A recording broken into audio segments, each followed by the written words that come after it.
Olá pessoal, tudo bem? Espero que vocês estejam gostando das videoaulas, que estejam sendo de valia para os estudos de vocês, para sanação de dúvidas, para os compartilhamentos. E hoje chegou um dia de a gente começar um novo tema sobre a medicina chinesa, tá? É um tema que as pessoas já estão me pedindo há um certo tempo e agora acho que cheguei a hora de falar sobre ela, que é a síndrome Bi.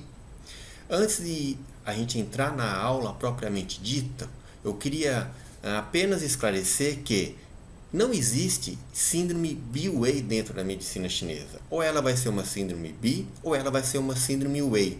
Isto acontece porque cada uma tem os seus mecanismos fisiopatogênicos peculiares, tem as suas formas diagnósticas completamente diferentes e a forma de tratamento então é completamente alheia uma da outra. Então a gente não pode confundir. Tem alguns livros que traz síndrome Bi-Wei e os alunos sempre em aula costumam falar: professor, o que é uma síndrome Bi-Wei? E eu costumo dizer, síndrome Bi é isso e síndrome Wei é essa outra coisa, tá? Então vamos esclarecer esse ponto que ajuda a gente a nos aprofundar sobre, sabe, esses meandros que significa a medicina chinesa, que é, para mim, eu acho muito interessante. Então vamos lá. O que é a síndrome Bi? Quando a gente pega o ideograma, ele já diz pra gente o que é. Porque esse ideograma significa um bloqueio, significa uma obstrução. No dia a dia é isso. Se tiver uma via obstruída, eles vão falar que existe uma Bi acontecendo em algum lugar, tá? Na China. Agora, quando a gente transporta o Bi, a síndrome, o ideograma Bi para dentro da MTC, aí ela vai indicar uma estagnação, uma estase de alguma coisa. E aí que está o X da questão. É uma estagnação do quê? Vai ser uma estagnação de Ti e vai ser uma estagnação de Xue. Como eu vou saber se é de Ti ou se é de Xue? Isso a gente fala em outra aula, porque esses são aspectos que nos ajudam a fazer a anamnese e fechar um diagnóstico dentro da medicina chinesa. Hoje é interessante a gente saber que uma síndrome Bi significa a estagnação de Ti e Xue dentro de alguma coisa, né? Dentro do que? A gente vai saber. Ele circula por onde o Ti e o Xue? Circula por uma vasta rede de canais e de colaterais. Também circula pelo Zangfu. Ou seja, então uma síndrome Bi ela pode estar ocorrendo em vários lugares, mas a princípio, no seu aspecto superficial, ela vai estar sendo uma estagnação de Ti e de Xue nos meridianos, nos colaterais do nosso corpo, tá? Na superfície do nosso corpo. Agora fica fácil entender, não fica? Porque quando a gente começa a fazer a anamnese, a pessoa fala que tem dor, a gente já sabe que dor na medicina chinesa é estagnação de Ti ou de Xue. Perfeito? Vamos prosseguir? Tá. Vamos falar agora sobre os aspectos etiopatogênicos de uma síndrome Bi. Como que ela ocorre? Síndrome Bi é um ataque ao corpo decorrente de um fator patogênico. Tá? Nós sabemos que os fatores patogênicos externos é o vento, é o frio, é o calor, é a umidade e o calor de verão. Agora, todos esses fatores patogênicos vão ocasionar uma síndrome Bi? Não. Apenas 3 desses fatores patogênicos vão agredir o corpo e ocasionar uma síndrome Bi. Essa é a grande sacada, sabe? É o aspecto que diferencia você saber se é ou se não é uma síndrome Bi. E o mais interessante é, os 3 fatores têm que invadir o corpo. Se apenas um fator invadir o corpo, não é uma síndrome Bi. É apenas uma síndrome superficial, seja ela Taiyang ou seja ela Shaoyang, ok? Agora, quando que ela vai ocorrer? Nós sabemos que existe, que nós temos no corpo o Zen-Ti, né? Que é a nossa energia antipatogênica, e existe também o Xie-Ti, que é a energia patogênica, certo? Então, quando ocorre a luta entre uma e outra, no campo de batalha começa a acontecer algumas características e é isso que vai começar a originar a síndrome Bi. Não é bonito isso? Agora, quando que ela vai ocorrer, né? É claro, eu posso ter invasão de um fator patogênico e não me acontece nada. Uma outra pessoa tem a invasão dos mesmos fatores patogênicos e ela desenvolve uma síndrome B. Isso ocorre por duas formas. Ou o nosso ZEN-T está muito fraco, está debilitado e o fator patogênico entra com facilidade no nosso corpo, ou o Xie-T é extremamente forte e apesar do nosso ZEN-T estar forte, né, estar robusto, ele não consegue combater o fator patogênico, e aí ele consegue se instalar dentro do nosso espaço Kuoli, dentro da superfície do nosso corpo, e aí pode começar a se desenvolver uma síndrome B. É claro que, mesmo o fator patogênico tendo invadido o nosso corpo, ele pode não se transformar em uma síndrome B se for feito o tratamento adequado. Ou se de repente ele vai perdendo força ao invadir o nosso corpo, porque mesmo o nosso ZEN-T não conseguindo combater ele e ele estando forte, ele vai continuar lutando. E às vezes o Xie-T vai perdendo força e a gente consegue eliminar esse fator patogênico. No entanto, se não ocorre nenhum tratamento e o nosso ZEN-T está fraco, vai ocasionar uma síndrome B. Ou que as pessoas esquecem quando é feito um tratamento errado. A pessoa acha, né, que o paciente dela está apenas com uma síndrome, né, superficial, uma síndrome externa e não é uma síndrome B. Aí vai fazer um tratamento para frio, para vento, para umidade, pronto, está feito a coisa errada, aí pode ser desenvolvido ao longo do tempo uma síndrome B, porque esse fator patogênico vai ficar dentro do corpo da pessoa, ok? Tá, então vamos lá. Então essa síndrome B, ela passa por estágios do leve, na verdade moderado, né? Leve e moderado, que tem características agudas, então ela é superficial, até o crônico, o grave ou profundo, passando pelo intermediário. Isso vai acontecendo à medida que essa síndrome vai encontrando um campo propício para começar o seu processo de aprofundamento. Então, de uma síndrome bial, ela passa por uma síndrome Li, ou seja, do superficial para o profundo. E aí que as complicações começam. Enquanto ela é superficial, ela está com sintomatologia aguda, é relativamente fácil a gente tratar. Quando ela se torna crônica, às vezes nós vamos ter apenas que usar a medicina chinesa, seja a acupuntura, seja a fitoterapia ou as práticas integrativas corporais, para amenizar a sintomatologia e preservar outros tecidos, outros órgãos que não foram afetados pela síndrome B ainda, ok? Então nós temos aqui o que eu acabei de falar, uma síndrome bial, que ela é superficial, então com tratamento adequado e tudo mais, a gente consegue manter ela na superfície. E ela vai se expressar como uma síndrome Taiyang ou uma síndrome Shaoyang.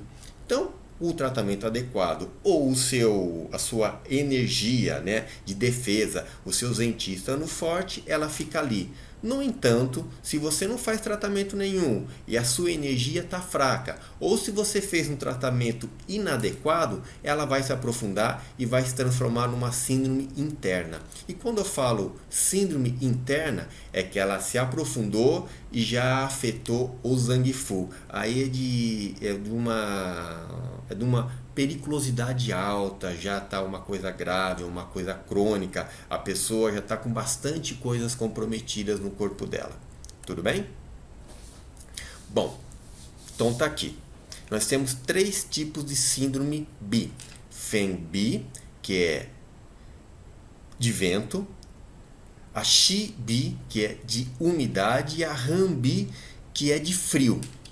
E por aqui eu já digo para vocês, são esses 3 fatores patogênicos que necessariamente têm que invadir o corpo para poder ocasionar uma síndrome B. A diferença é Um dos três vai ser preponderante e a pessoa vai manifestar uma síndrome bi de vento, uma síndrome bi de frio ou uma síndrome bi de umidade, mas os três fatores patogênicos têm que invadir o corpo.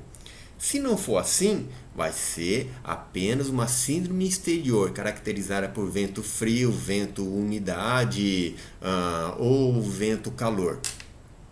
Que é essa síndrome bi aqui embaixo, que é uma síndrome bi que é um pouco diferente dessas aqui de cima, tá? Porque ela vai ocorrer por dois mecanismos. Algumas vezes, o que invade o corpo é o vento, a umidade e o calor. Não é tão comum, mas isso pode ocorrer. Ou quando esses três fatores aqui de cima invadem o corpo e dentro do corpo encontram um campo propício para se transformar em calor. Isso vai ocorrer quando a pessoa come muitos alimentos com as suas propriedades intrínsecas de calor, ou quando a pessoa ela está passando por muito estresse, por processo de depressão, e isso leva a gente a desenvolver alguns fatores, alguns mecanismos que levam à produção de calor, consumindo o corpo, ocasionando calor vazio. Aí essa síndrome, que pode ser de vento, de frio ou de umidade, se transformar em uma síndrome bi de calor, cuja característica, além da dor, além da febrícula, né, que é a alternância entre frio e calor, de pequenos tremores no corpo, começar a limitação de movimento também, começar a apresentar a ruborização do local, e muitas vezes a pessoa começa a apresentar uma febre, realmente não é uma febrícula. Espero que vocês tenham compreendido essa parte. Se não compreenderam, vocês pegam, escrevam, vai ter o e-mail no final, escrevam para mim, vamos tirando as dúvidas. Tá bom?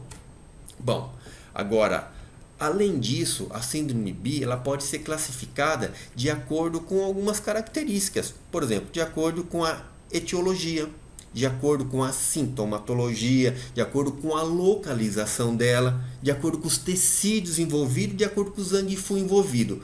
Ou seja, ela é classificada se ela está num nível superficial, se ela está num nível profundo, ou de acordo das regiões do corpo que ela se encontra, ou mesmo dos tecidos que ela está atacando. É relativamente simples, não é? Compreender o que é uma síndrome bi.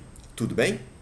Bom, o interessante o nível superficial da síndrome bi é chamado de SANBI. SANBI porque eu tenho três fatores etiológicos invadindo o corpo com a preponderância de um deles.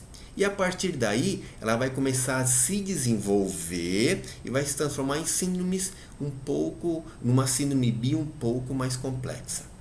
Agora, no aspecto diagnóstico, toda síndrome bi vai apresentar dor, inchaço, uma sensação de peso e limitação de movimentos, que pode ser leve ou pode ser grave. Às vezes a pessoa vai levantar o ombro, tem uma dorzinha ao levantar o ombro, ou eu não consigo levantar o ombro, tamanha é a dor.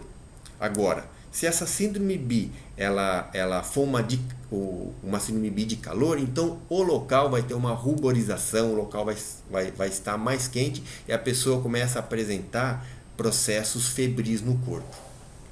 Um aspecto que a gente não pode esquecer é que a síndrome bi é uma desordem, uma desarmonia progressiva. Se não tratada, inevitavelmente ela vai se agravar, ela vai se cronificar, vai se aprofundar e vai começar a agredir o Zangifu. Aí o tratamento é muito mais complexo, o tratamento é muito mais difícil e às vezes, a grande maioria das vezes, na verdade, não dá conta, tá? Pelo menos só com a acupuntura você não dá conta. Necessariamente, quando sai do nível superficial, você precisa entrar com uma dietoterapia adequada, com uma fitoterapia adequada.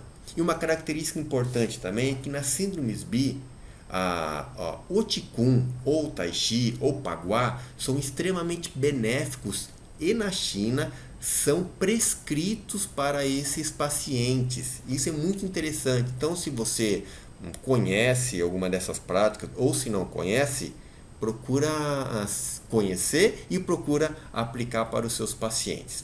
Tudo bem?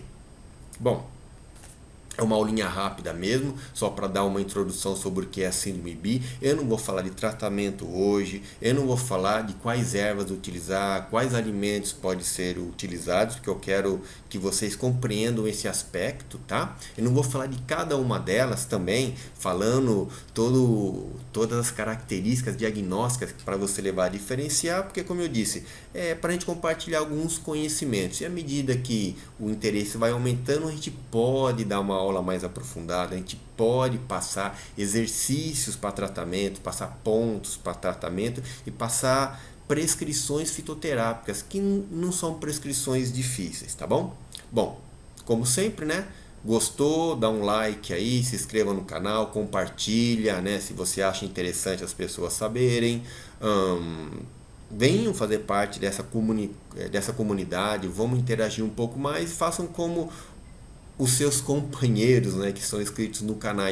Escrevam e peçam alguma coisa, tirem as dúvidas, eu estou à disposição. O meu e-mail está aqui embaixo, tá? fernando7011@gmail.com, e a gente continua nessa empreitada, nessa senda da medicina chinesa, que apesar de complexa, é extremamente gostosa da gente ir compreendendo. Tudo bem?